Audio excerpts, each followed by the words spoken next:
I've seen young people being abused. Why on earth would you be comfortable as the ruling part? Kuti munoadresa vanhu pakati pevhiki.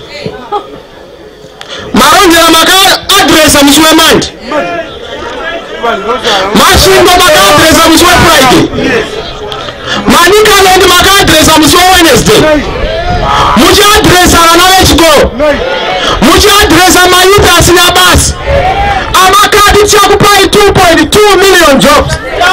Hamuna mabasa amakacreate. Mabasa amakacreate maviri atinoziva. One makapa mugwasha. Kuye Zimbabwe.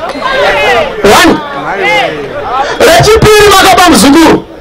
Kundaite minister. Joao. Atindi nyaya yokuti mayuth aiswe abused. Kana uri muyuth uri ipapo ukaona uchiti uri kutsikira zanu, unoda kurutsiswa.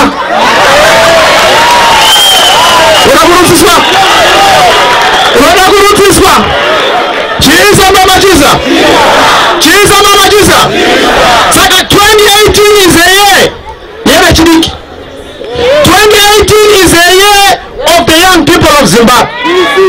Ukaona uri 18 years and above, usina kunyoresa kuvota, usina kupinda mumucheche kunovota, ziva kuti you are part of the rigging machinery yeZANU-PF. Vanhu vanotizarira riga, but regadi kudzei rigging yeZANU number 1 inyaya yekuti musanovota uye musaparticipate muma-elections.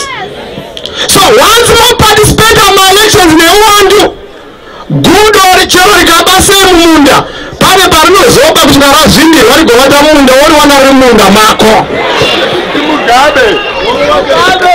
Munhu zvazvinonotaura. Saka vakaba vane limiti yokuba. Ndakutsanangurirai zvatikuitana navamonzora. Tati mukinya musi unoonora. Hatingofambiri mahara. Tainotaura kuti vakomana tipei mazano.